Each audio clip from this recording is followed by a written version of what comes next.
Hello दोस्तों, मैं Ravi sir आपका स्वागत करता हूं गुरुजी तर्कस पर।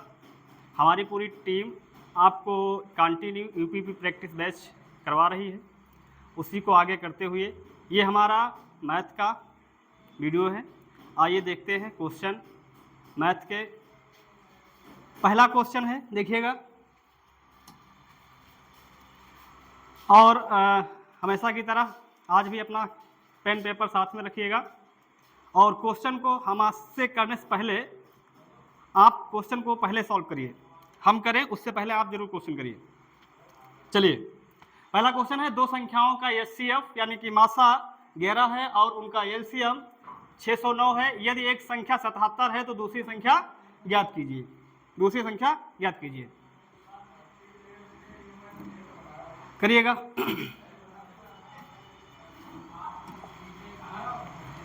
हमने आपसे बताया था कि जब भी इस तरीके से क्वेश्चन आपके एग्जाम में आए तो उसको कैसे सॉल्व करना है, ये देखो लिखा हुआ है दो संख्याओं का एचसीएफ। तो दो संख्याओं का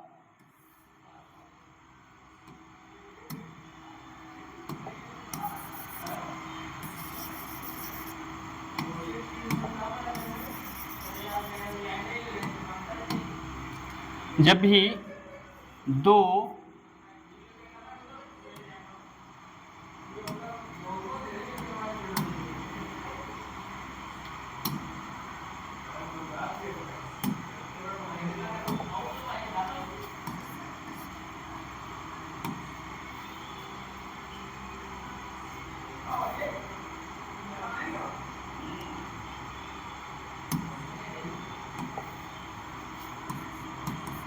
संख्याओं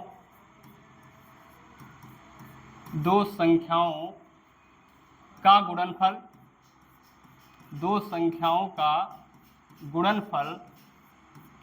संख्याओं का गुणनफल बराबर होता है लासा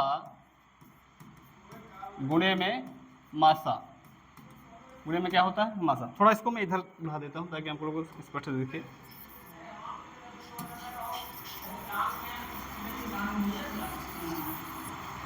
आप लोग साथ में सॉल्व करते रहिए भाई। दो संख्याओं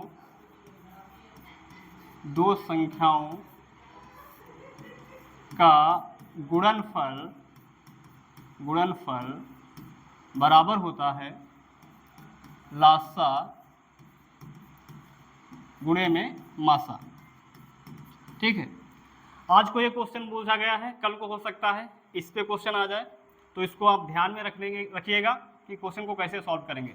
एक होता है पहली संख्या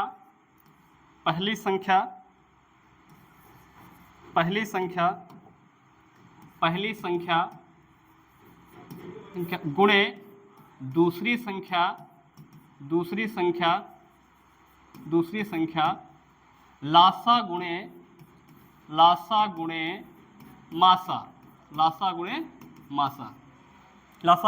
मासा। ठीक है, अब क्या करना है, इस क्वेश्चन में बोला गया है दो संख्याओं का एचसीएफ 11 है, तो एचसीएफ की जगह पर क्या करेंगे, हम 11 लिखेंगे। उसके बाद उनका एलसीएम कितना है, एलसीएम 609 है, तो एलसीएम कितना लिखेंगे, 609 लिखेंगे। फिर क्या बोला गया है, यदि एक संख्या 77 है तो मान लेते हैं पहली संख्या कितनी है, 77 है, तो बोला गया है दूसरी संख्या कितनी, दूसरी संख्या ज्ञात करना है। तो दूसरी संख्या हमको क्या करना है, ज्ञात करना है। देखिएगा, इसको हम सॉल्व करते हैं। अब 11 से पूरा कट जाएगा, 11 कम 11, 11 सते 77। अब 7 से काट लीजिए, 7 कितना हो जाएगा,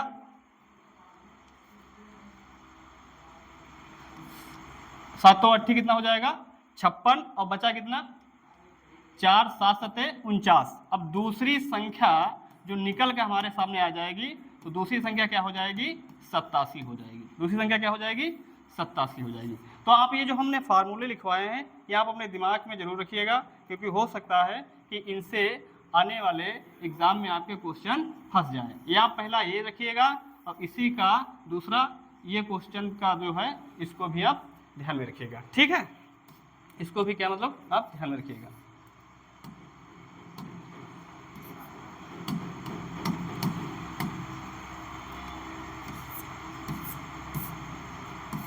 ठीक, इसको भी आप ध्यान में रखिएगा।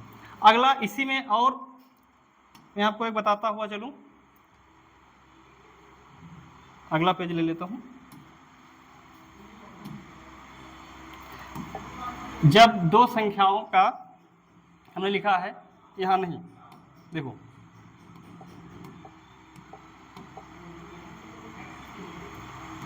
भिन्न का, हो सकता है कल इस तरीके से भिन्न का लासा अगर निकालना आ जाए, भिन्न का लासा अगर निकालना हो तो क्या होता है, अंश का लासा बटे हर का क्या होता है, हर का मासा। ठीक, हर का मासा। अगर भिन्न का मासा निकालना आ जाए, भिन्न का मासा अगर निकालना हो, भिन्न का मासा, तो कैसे निकलेगा, अंश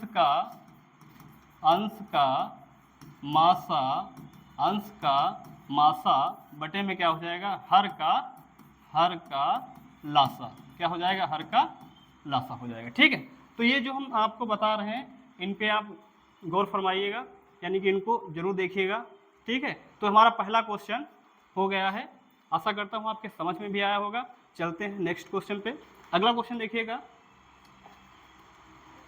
अगला क्वेश्चन ये दिया हुआ है, एक धनराशि को अभय, बीना, चंदन और दिव्या के बीच 5:2:4:3 के अनुपात में वितरित किया जाना है। यदि चंदन को दिव्या से 500 रुपये अधिक प्राप्त होते हैं तो बीना का हिस्सा ज्ञात कीजिए। तो बीना का हिस्सा ज्ञात कीजिए। देखना इसको कैसे सॉल्व करेंगे।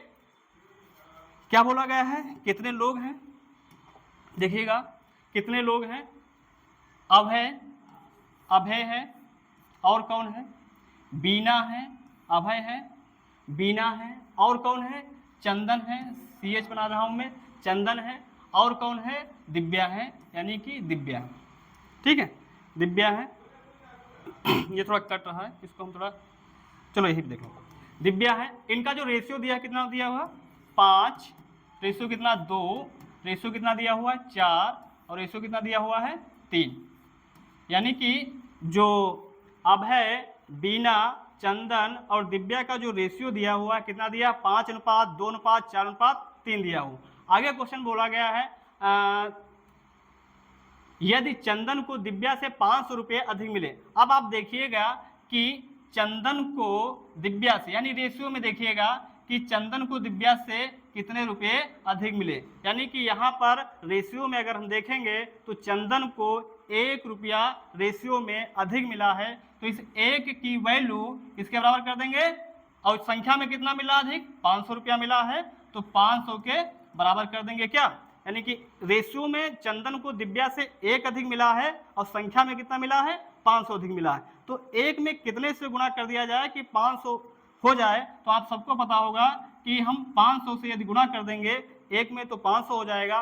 पूछा गया है कि तो बीना का हिस्सा क्या हो जाएगा, तो यहाँ पर 500 से किए हैं, तो यहाँ पर भी आप क्या कर दीजिए, 500 से इसमें गुणा कर दोगे तो 5 दूनी 10, यानी कि 500 को जब 2 बार गुणा करो कितना हो जाएगा, 1000 हो जाएगा। तो आंसर हमारा कितना निकल के आ जाएगा, 1000 हमारा आंसर हो जाएगा।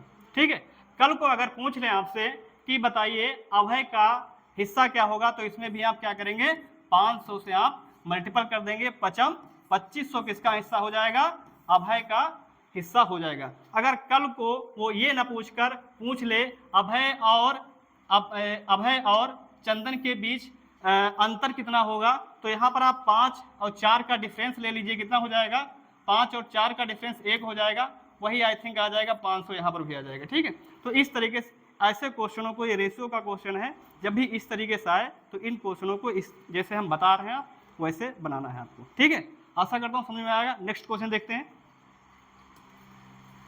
अगला क्वेश्चन है, दिया हुआ है गेहूं की कीमत में 6 सही 1/4%, यहाँ पर परसेंट है, आप आगे इसके परसेंट लिख लीजिएगा, 6 सही 1/4% की कमी के कारण एक आदमी 135 रुपये में 1 किलो अधिक खरीद पाता है। यानी कि 1 किलो अधिक यहाँ पर गेहूं का जिक्र किया, गेहूं खरीद पाता है। प्रति किलोग्राम गेहूं का मूल्य दर ज्ञात कीजिए। ठीक है, प्रति किलोग्राम गेहूं की मूल्य दर ज्ञात करना है।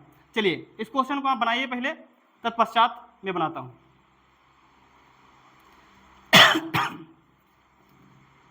और पूरे मनोयोग से आप पढ़ाई करिए, ठीक है। आपके एग्ज़ाम में ज़्यादा मतलब जो है समय नहीं है, अपने अंदर विश्वास बना के रखिए कि एग्ज़ाम निकलेगा।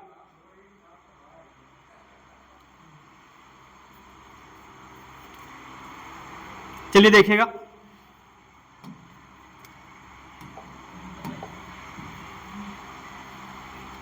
क्या बोला गया है, गेहूं की कीमत में, गेहूं की कीमत में यानी कि मूल्य, किसमें, मूल्य में, गेहूं की कीमत में क्या बोला गया है, 6 सही 1/4%, 4% की क्या की गई, कमी की गई। ये क्या बता रहा है, ये कमी की गई है। अगर आपसे बोले कि 6 सही 1/4% की फ्रैक्शन वैल्यू क्या होगी, तो आपको पता होगा 1/16। अगर नहीं किसी को पता है तो आप देख लीजिए, इसकी गुणा क्या करेंगे हम, इसको 6 चौक 24 और जितना आए अंश वाला जुड़ दो, 6 चौक 24 हो, कितना हो जाएगा 25, 24 कितना हो जाएगा 25/4, और ये परसेंट हटता है, परसेंट खुद में कितना होता है, 100 होता है। अगर किसी संख्या के आगे परसेंट लगा है, अगर परसेंट हटेगा तो उसके हर में कितना आ जाएगा, 100 आ जाएगा। तो देखना यहाँ पर 25 से कम 25, 25 चक्कू 100, और कितना हो जाएगा 1/4 चक्कू 16, यानी कि इसका कितना हो जाएगा 1/6 सही 1/4% की जो फ्रैक्शन वैल्यू होगी 1/16 हो गया। बोला गया उसके मूल्य में क्या हुई है, उसकी कीमत में मतलब कमी हुई है। तो अगर इसको लिखना चाहेंगे तो 16 से उसकी कमी कितनी हो गई, 15, यानी कि उसकी कीमत में कितने की कमी हुई, यानी कि 16 से 15 यानी 1 की कमी हो गई। तो 16 से कितना घटकर हो गया, 15 हो गया। अब देखना यहाँ पर, तो अगर हम उसकी मात्रा मतलब क्वांटिटी में अगर आप देखेंगे तो हमेशा ध्यान रखना मूल्य और वस्तुओं का जो रेशियो होता है, यानी कि जो संबंध होता है, जो रिलेशन होता है, वो एक दूसरे क्या क्या होता है, अपोजिट होता है। अगर मार्केट में जैसे किसी वस्तु का प्राइस बढ़ा है, यानी कि उसका मूल्य बढ़ा है, तो उसका मतलब मूल्य अगर बढ़ा है तो वस्तु की जो बिक्री है वो क्या हो जाएगी, कम हो जाएगी, क्या हो जाएगी, कम हो जाएगी। इसीलिए उसकी क्वांटिटी में क्या आ जाएगी, गिरावट आ जाएगी, कमी आ जाएगी। अब यहाँ पर देखना, जैसे मूल्य का रेशियो है 16:15, तो मात्रा का अनुपात कितना हो जाएगा, 15 कितना हो जाएगा 16, 15 कितना हो जाएगा 16। अब यहाँ पर देखिएगा, बोला गया है एक आदमी 135 रुपये में 1 किलो अधिक गेहूं खरीद पाता है। कितना पाता है, गेहूं खरीद पाता है। तो यहाँ पर देखिए, अच्छा मात्रा में देखिए रेशियो में कितना गेहूं खरीद रहा है, यहाँ पर 15 से 1 अधिक है, यानी कि 1 अधिक खरीद रहा है। और संख्या में कितना अधिक खरीद रहा है, संख्या में भी इस 1 की वैल्यू यानी 1 ही खरीद रहा है, तो 1 की वैल्यू किसके बराबर हो जाएगी, 1 की वैल्यू हो जाएगी। तो अलग अलग मात्रा अगर निकालना चाहें तो 1 में गुणा 1 से करेंगे 1 ही रहेगा, तो यहाँ पर भी मात्रा कितनी हो जाएगी, ये 1 से गुणा करेंगे तो 16 हो जाएगी, और ये क्या हो जाएगी 15 हो जाएगी। यानी कि इसमें भी 1 से गुणा करेंगे, 15 कम 15, 16 कम 16। यानी कि अब ये कर सकते हैं। अभी इस पे कभी कभी क्वेश्चन आ जाता है कि नया भाव ज्ञात कीजिए, पुराना भाव ज्ञात कीजिए, प्रारंभिक भाव ज्ञात कीजिए, ठीक है। तो ये हमारा क्या होता है, ये हमारा होता है पुराना भाव, और ये क्या होता है, यहाँ जो होता है नया भाव, इसको क्या बोलते हैं, नया भाव। इसको वर्तमान में भी कितना मूल्य, वर्तमान में अगर पूछा जाए वर्तमान भाव तो क्या होगा, यही हो जाएगा। अब बोला क्या गया है, एक आदमी 135 रुपया में 1 किलो गेहूं अधिक खरीद पाता है, प्रति गेहूं की मूल्य दर ज्ञात करना है। तो आप देखना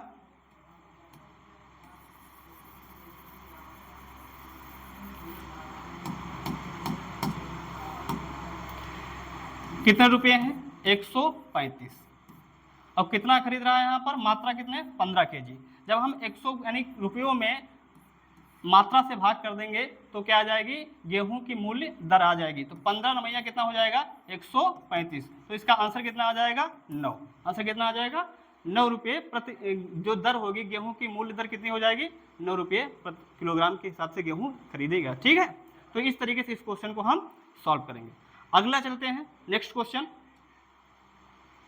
अगला क्वेश्चन ये दिया हुआ है, जब 7 की पावर 7 को 4 से विभाजित किया जाए तो शेषफल ज्ञात कीजिए। तो शेषफल ज्ञात कीजिए। देखिएगा जरा इस क्वेश्चन को, क्या लिखा हुआ, 7 की पावर 7 लिखा हुआ है, बोला गया है इसको 4 से अगर हम भाग करें तो हमारा शेषफल क्या होगा। तो तो अगर ये लिखा हुआ है तो इसको पहली बात तो आप सही करके लिख लीजिए, इसको मतलब जो है घात के रूप में लिखा, इसको तोड़ के लिख लीजिए। तो इसको हम लिख सकते हैं 7 की पावर कितना हो जाएगा,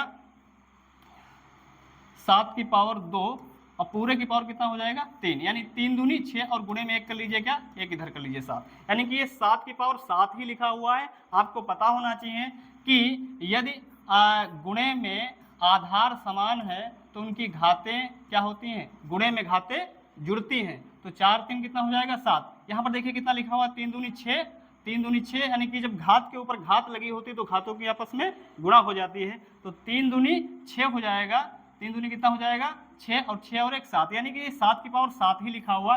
अगर इसको हम सॉल्व करेंगे आगे चल के, देखो जरा,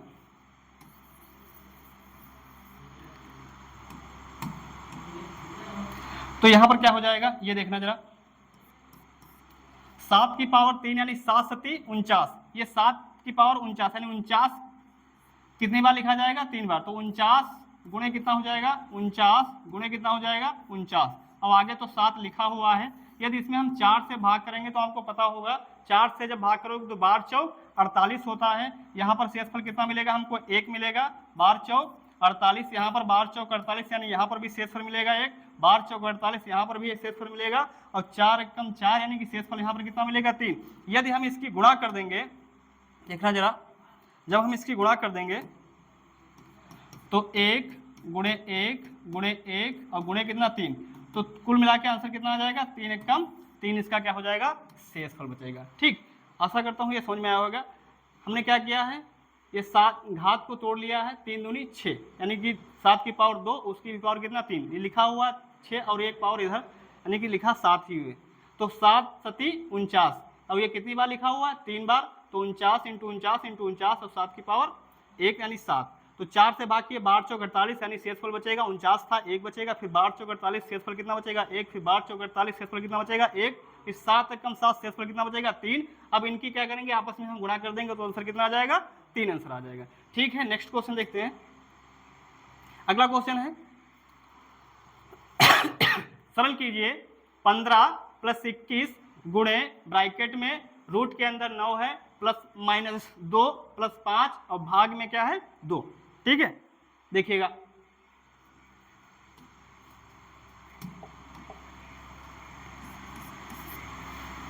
क्या है 15 प्लस कितना है 21 गुणे कितना है, अगर हम इस रूट के अंदर कितना लिखा हुआ है 9 है, और 9 का अगर वर्गमूल निकालेंगे तो कितना निकलेगा 3 और -2 प्लस कितना है 5 और भाग में कितना दिया हुआ आगे 2। तो इसको देखिएगा प्लस प्लस प्लस जोड़ लें, 5 3 कितना हो जाएगा 8, और 8 में से हम 2 क्या कर देंगे कम कर देंगे, 5 3 8 और इसमें से लेस कर दीजिए 2, कितना बचेगा 6, और 6 में हम 2 से भाग करेंगे कितना हो जाएगा 3 हो जाएगा। तो यहाँ पर देखिएगा 15 प्लस कितना 21 और गुणे कितना 3, तो 21 यहाँ कितना हो जाएगा 63, और प्लस हम अगर इसमें 15 ऐड कर देंगे तो कितना हो जाएगा 63 और 15 5 3 8 और 6 और 1 7, यानी कि हमारा जो रिजल्ट यानी आंसर जो आ जाएगा 78 आ जाएगा। आंसर कितना आ जाएगा 78 आ जाएगा। ठीक है, आगे देखते हैं। अगला क्वेश्चन ये है, इसको क्वेश्चन को सॉल्व करिएगा और कोशिश करिए कि हमसे पहले आप क्वेश्चनों को सॉल्व करते रहिए, ताकि आप अगर ना सॉल्व कर पाएँ तो मतलब जो है हमारे सोल्यूशन को देखिए हम। ठीक है, लेकिन पहले आप क्या करिए, मैथ में आप खुद से प्रैक्टिस जरूर करिए। ठीक, खुद पर विश्वास बना के जरूर रखिए कि हम कुछ कर सकते हैं। ठीक है, देखिएगा, इसको करिएगा।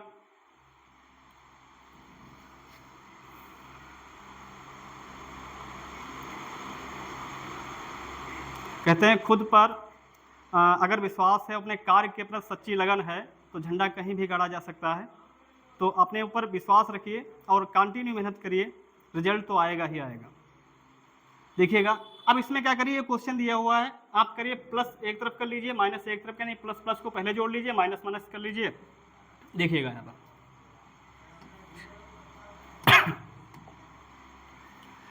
यहाँ पर ये प्लस का है,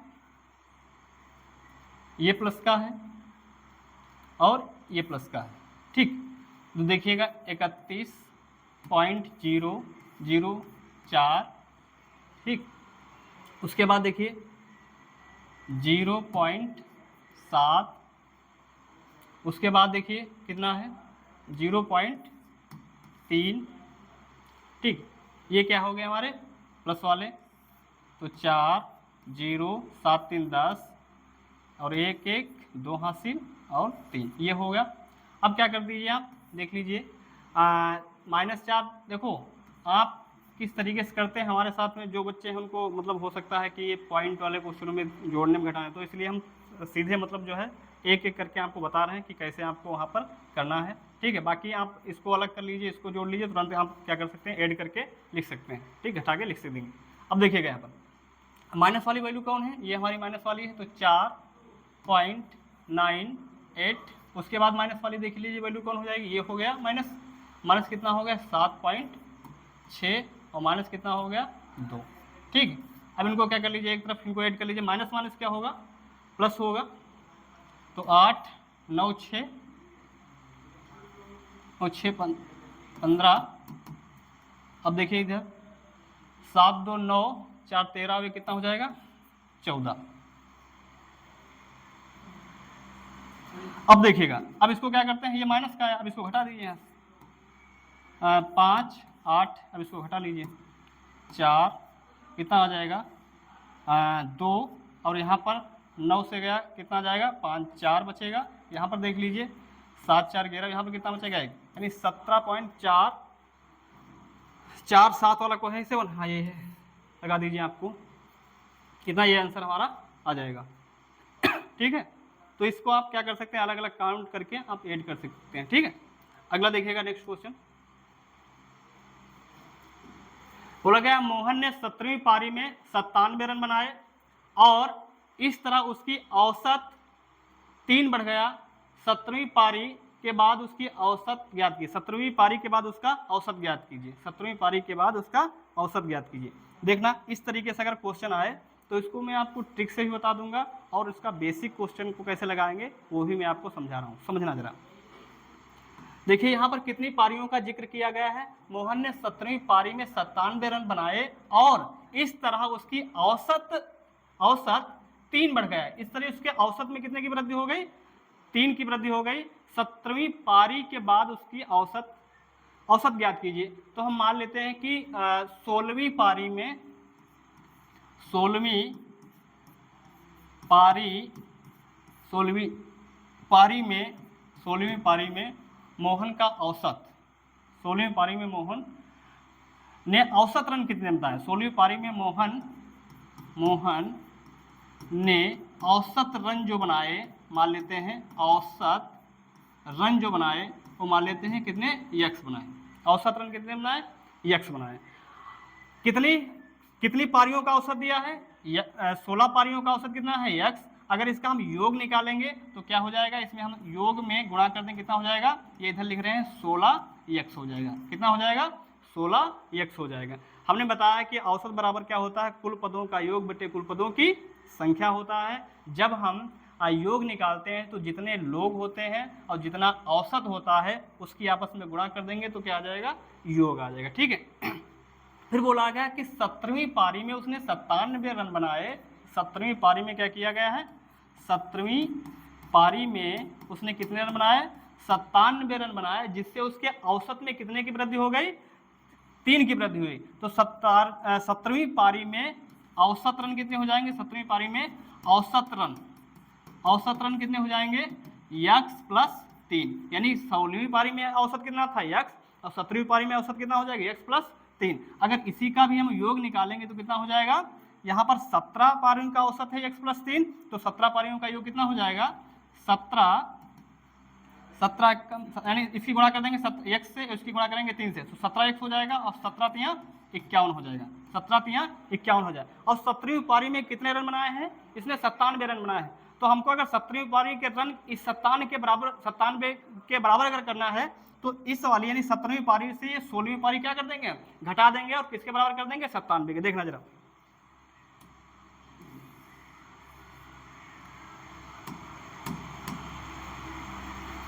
तो 17x + 51 - 16 बराबर कितना, 97, बराबर कितना 97। अब देखना 17 से ये x 17x से 16x क्या कितना बचेगा x, और ये 97 51 प्लस का है, इधर बराबर क्या आएगा, कहाँ हो जाएगा माइनस क्या हो जाएगा 51। अब देखना यहाँ पर कितना बचेगा, यहाँ से अगर हम घटाओगे 6 और यहाँ से कितना जाएगा 46, यानी कि 16वीं पारी में अगर आपसे पूछा जाए, 16वीं पारी में अगर आपसे पूछा जाए कि कितना रहा होगा औसत, तो यानी 46, 16वीं पारी में औसत कितना रहा होगा 46। अब पूछा गया है 17वीं पारी में, तो 17वीं पारी में हमने कितना माना था x प्लस 3, तो x की वैल्यू हमने फाइंड कर दिया कितना 46 और प्लस कितना हो जाएगा 3, तो 46 3 कितना हो जाएगा 49, 46 3 कितना हो जाएगा 49 हो जाएगा। तो आंसर इसका कितना आ जाएगा 49 हो जाएगा। लेकिन एक बात ध्यान रखना, इसका आंसर और हम कैसे ला सकते हैं, थोड़ा यहाँ पर देख लीजिएगा, यहाँ पर मैं बता रहा हूँ।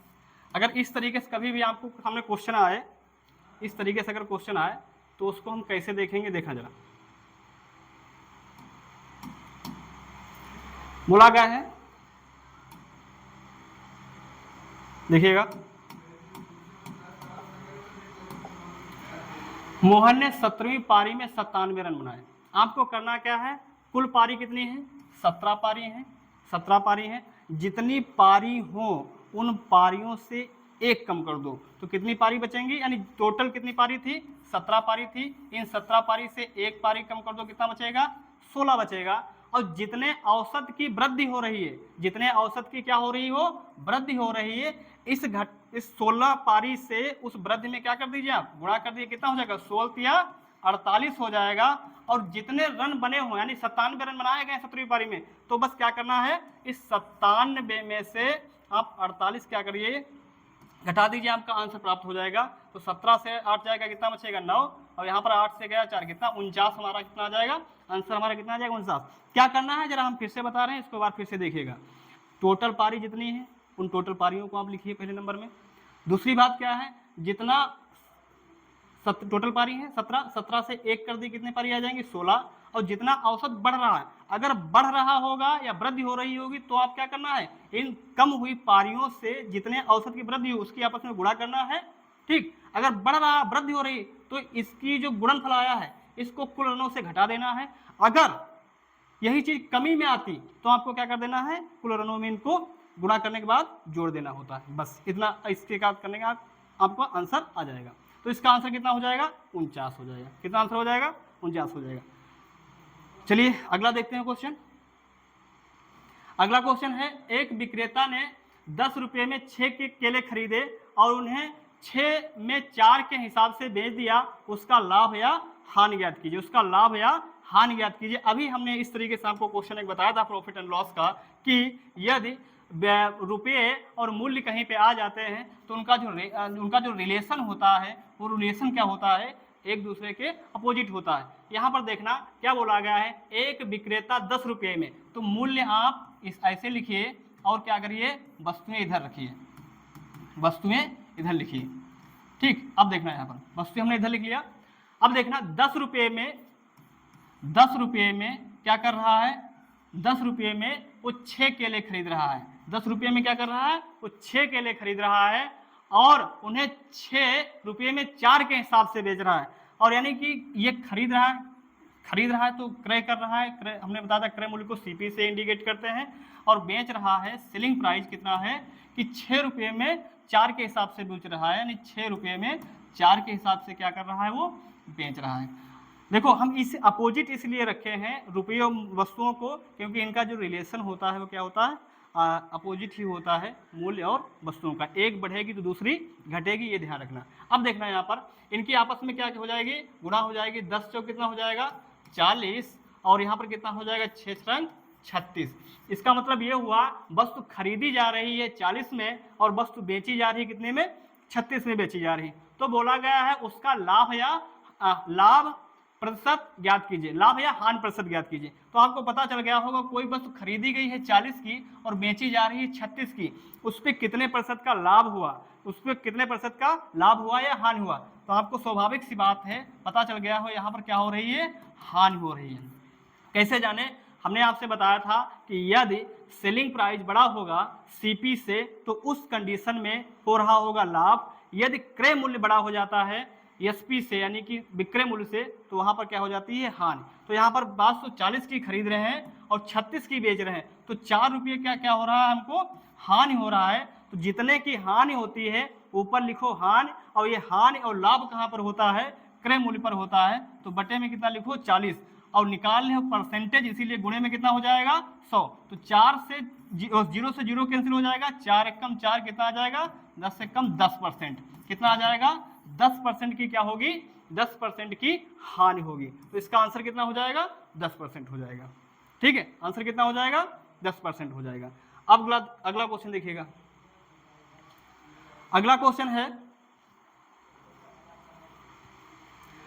कौन सी वार्षिक किस्त 12% साधारण ब्याज पर 3 वर्षों में दे 1260 रुपए का कर्ज उतार देगी, 1260 रुपए का कर्ज उतार देगी। आप इस क्वेश्चन को पहले बनाइएगा, तत्पश्चात हम जो सोल्यूशन करने जा रहे हैं उसको देखिएगा।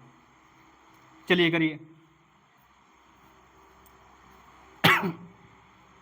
क्या बोला गया है, 12% साधारण ब्याज पर 3 वर्ष में दे 1260 रुपए का कर्ज उतार देगी, यानी कि कितना है 1260। ये कितने वर्षों का है कर्ज, 3 वर्षों का है, 3 वर्षों में इसको देना है। तो यहाँ पर देख लीजिएगा 12% 1 साल यानी कि 100 पर, यानी मूलधन हमारा कितना होगा, मान लेते हैं पी की वैल्यू कितनी होगी 100% होगी। पहले 12% होगा तो कितना हो जाएगा, पहले वर्ष 112%। फिर क्या हो जाएगा, पहले दूसरे वर्ष भी कितना हो जाएगा 12 दूनी 24, यानी कितना हो जाएगा 24, कितना हो जाएगा 24, 12 दूनी 24%। अब टोटल देख लो कितना हो जाएगा, टोटल देख लो कितना हो जाएगा, 4 2 6 2 और 1 3 1 2 और 1 कितना 336%, यानी 3 किस्त मतलब जो है 3 वर्ष में कितना हो जाएगा परसेंट में ब्याज 336 यानी कि हो जाएगा टोटल। और यहाँ इसकी वैल्यू कितना दी है 1260 के बराबर दी हुई, तो 1% की अगर निकालेंगे कितना हो जाएगा 1260 बटे में कितना 336।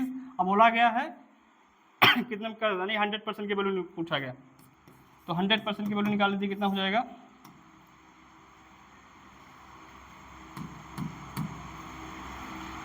1260 बटे कितना हो जाएगा 336 इंटू कितना हो जाएगा 100%। अब इसको आप काट पीट लीजिए, 3 चक्कू 12, 3 दूनी 6, 3 एकम 3, 3 एकम 3, 3 दूनी 6 हो जाएगा।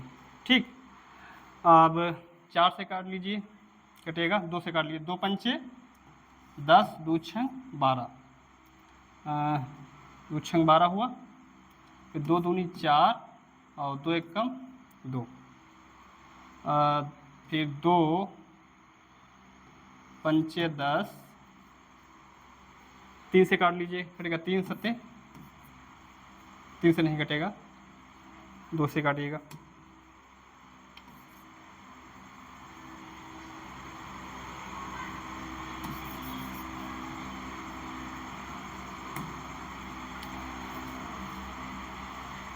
दो से काट लीजिएगा, कितना 2 दूनी 4, 2 एकम 2 और 2 दूनी 4, 2 तिहाई 6। देख लीजिए कहीं मिस्टेक तो नहीं हो गई।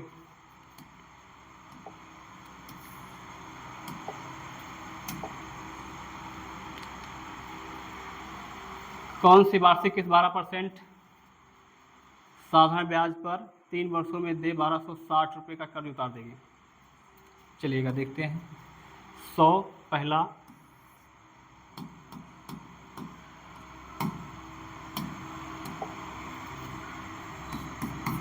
100%, 4 2 6 2 और 1 कितना हो जाएगा, पहले 100 होगा, फिर हो जाएगा 112, फिर 124, तो 4 2 6 2 और 1 3, 1 1 2 और 1 3, 336 हो जाएगा। 336 की वैल्यू 1260 के बराबर, तो 1260 एक बार हम फिर से देख लेते हैं ट्राई करके।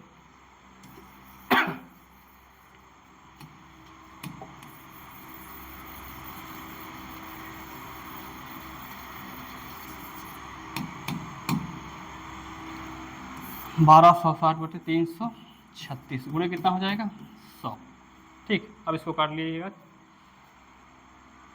4 से 4 तिया 12, 4 एकम 4, कितना बचेगा 2, 4 पंचे 20, 4 अट्ठे 32 और 4 चक्कू 16। ये हुआ या? अब इसको 2 से काट ले, 2 चक्कू 8, 2 दूनी 4, 2 पंचे 10। अब 2 से और एक बार काट दीजिए, 25 दूना 50, 21 दूना 42, 5 3 8 1 9, 3 से कट जाएगा, 3 1 9 3, 3 बचे 15, 3 सत्ते 21, 7 एकम 7, 3 7 बचे 35, 15 बचे कितना हो जाएगा 75, और 15 दूनी 30 और 7 कितना हो जाएगा 37, कितना आ जाएगा 375। कितना आंसर आ जाएगा 375 आ जाएगा। थोड़ा कैलकुलेशन में मिस्टेक हो गया था, बाकी सही है। ठीक है, कितना आंसर आ जाएगा 375। अगला क्वेश्चन देखिएगा। अगला क्वेश्चन है, 2 वर्गों के परिमाप 52 सेंटीमीटर और 20 सेंटीमीटर हैं। तीसरे वर्ग का परिमाप ज्ञात कीजिए जिसका क्षेत्रफल इन 2 वर्गों के क्षेत्रफल के अंतर के बराबर है। लगाइएगा इस क्वेश्चन को जरा।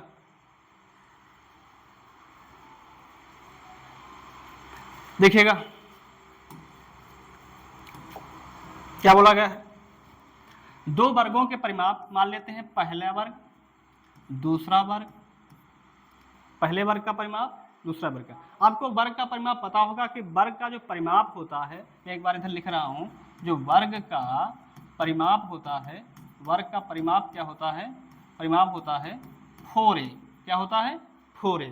तो पहला है तो 4a1 कर लीजिए इसको, दूसरा है तो 4a2 कर लीजिए, 4a2 कर लीजिए, थोड़ा बड़ा लिख देते हैं।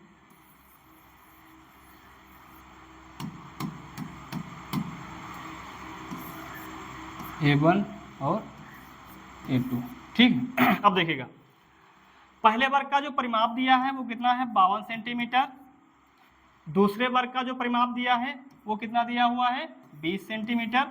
यहाँ से अगर हम भुजा निकालेंगे, यानी कि जो भुजा निकालेंगे जो भुजा निकालेंगे तो कितनी हो जाएगी, पहले वर्ग की भुजा कितनी हो जाएगी, काट दीजिए इसको, 4 एकम 4 और 3 बचा 4 3 बने 13 चक्कू 52 और 4 पंचे 20, यानी कि पहले वर्ग की भुजा कितनी आ जाएगी 13 और दूसरे वर्ग की भुजा कितनी आ जाएगी 5 आ जाएगी। अब बोला गया है तीसरे वर्ग का परिमाप ज्ञात कीजिए, यानी तीसरे वर्ग का क्या करना है, परिमाप ज्ञात करना है। ये पहला वर्ग और ये दूसरा वर्ग और ये तीसरा वर्ग, तीसरे वर्ग का परिमाप ज्ञात करना है। ज्ञात कीजिए जिसका क्षेत्रफल इन दोनों वर्गों के क्षेत्रफल के अंतर के बराबर है। यानी इन दोनों क्षेत्रफल के, यानी कि अगर हम पहले वर्ग का क्षेत्रफल निकालेंगे, भुजा हमको पता चल गई है, भुजा कितनी है 13 आ गई है, तो 13 वर्ग का जो क्षेत्रफल होता है भुजा स्क्वायर होता है, वर्ग का क्षेत्रफल क्या होता है भुजा स्क्वायर होता है। तो इस 13 का हम अगर स्क्वायर करने 13 तरह कितना हो जाएगा 169। अगर इस 5 का भी स्क्वायर कर देंगे, यानी कि दूसरे वर्ग की भुजा कितनी आ गई है 5, तो 5 कितना हो जाएगा 25 हो जाएगा। और इन दोनों का जो डिफरेंस है, इन दोनों का जो अंतर है वो तीसरे वर्ग के क्षेत्रफल के क्या है बराबर है, यानी तीसरे वर्ग के क्षेत्रफल के बराबर है। यानी तीसरे क्षेत्रफल का वर्ग क्या होता है भुजा स्क्वायर। तो क्या कर देंगे हम 169 और 25 का जब डिफरेंस लेंगे तो कितना हो जाएगा 144, और 144 ये किसके बराबर हो जाएगा तीसरे वाले वर्ग की भुजा के बराबर। ये स्क्वायर हटेगा, इधर कितना चढ़ जाएगा 144 पे रूट चढ़ जाएगा, तो कितना आ जाएगा यहाँ पर देख लिए 12 बराबर 144, यानी तीसरे वर्ग की जो भुजा आ जाएगी वो कितनी हो जाएगी 12 हो जाएगी। अब बोला गया है तीसरे वर्ग का परिमाप ज्ञात करना है। तीसरे वर्ग का परिमाप अगर ज्ञात करना है तो देखना कैसे निकालेंगे हम। तीसरे वर्ग का परिमाप निकालना है तो तीसरे वर्ग का परिमाप, परिमाप क्या होता है अभी हमने बताया है, परिमाप जो होता है, परिमाप बोले या परिध बोले 4a होता है। तो देखना है यहाँ पर 4, अब भुजा तीसरे वर्ग की हमने कितनी निकाली है 12, तो 12 चौक कितना हो जाएगा 48 सेंटीमीटर, कितना हो जाएगा 48 सेंटीमीटर। तो इसका आंसर दोस्तों कितना हो जाएगा 48 सेंटीमीटर। ठीक है, ये हमारा हुआ इन क्वेश्चनों का सॉल्यूशन। ठीक है, इसका आंसर कितना आ जाएगा 48 सेंटीमीटर। ठीक है, आज के लिए इतना, अगला नेक्स्ट वीडियो में मिलेगा। और कंटिन्यू मेहनत करते रहिए, ठीक है, कंटिन्यू मेहनत करते रहिए। आपके एग्जाम में ज़्यादा समय नहीं बचा है। कहते हैं अगर खुद पर यकीन अगर है तो अंधेरे की बिसात क्या, निकले हो घर से तो कुछ कर दिखा जाओ, दुनिया में नहीं रोक सकता है कोई कर्मवीरों को बिखरे हुए आसमां में सूरज की तरह छा जाओ। अगर मन में ठान लिया है कुछ करने की तो ये मत सोचो कि हार होगी या जीत होगी, पराजय होगी या सफलता मिलेगी, कुछ भी मत सोचिए। बस आप निरंतर अपना फोकस बना के अपने लक्ष्य पर टारगेट रखिए, बस बाकी ऊपर वाले छोड़ दीजिए, जो होगा सो अच्छा होगा। धन्यवाद।